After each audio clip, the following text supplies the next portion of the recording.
Self-respect doesn't always look confident or calm. Sometimes it looks like survival, and that's okay. Choosing safety versus confrontation.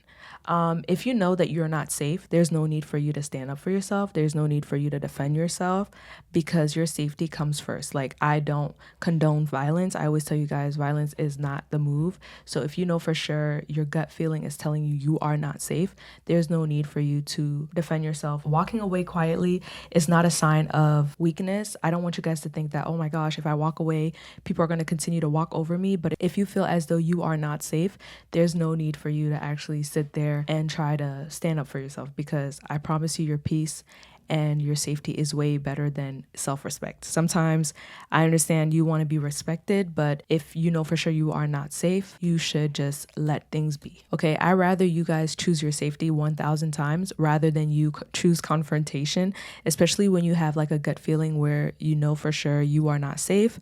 This person, you don't know what that person is capable of. You don't know what this person has. If you know for sure your life or well-being feels at risk, there's no need for you to actually sit there and stand up for yourself. Okay, like, I'm a big advocate of, you need to stand up for yourself. You have to be your own advocate.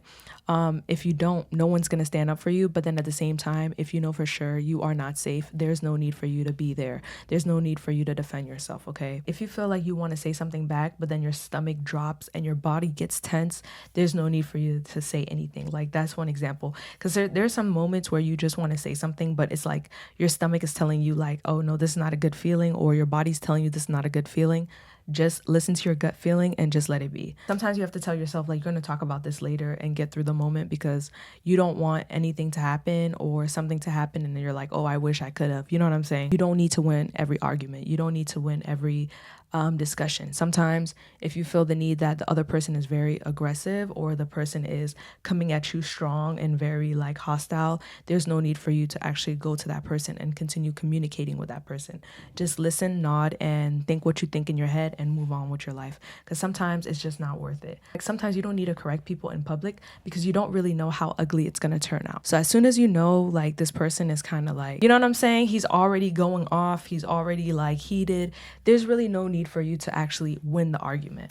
You don't need to say too much. You just need to keep it short responses. You always want to try to avoid triggering arguments, because it's like sometimes you may say one wrong thing and then the person is like, oh, you know what I'm saying? You press the button. So it's like they just go ballistic. So you just want to not try to win every argument. Sometimes your safety is way better than just your self-respect. I'll choose my safety over my self-respect any day.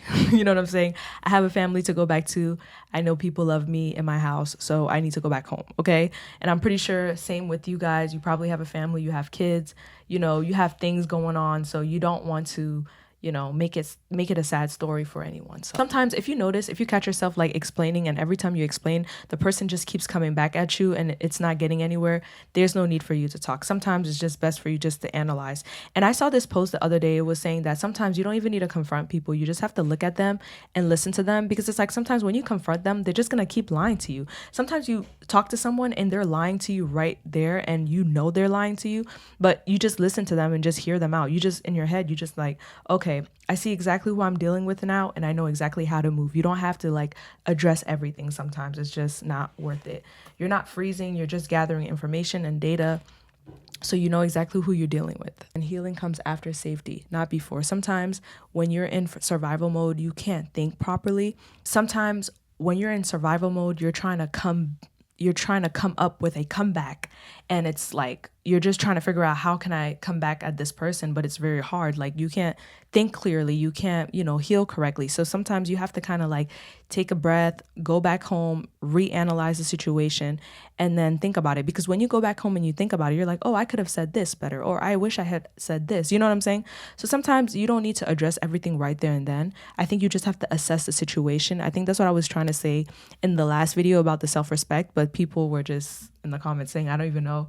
But I do understand where they're coming from. I just feel like there's a time and place and how you assess the situation to confront people. That's what I think.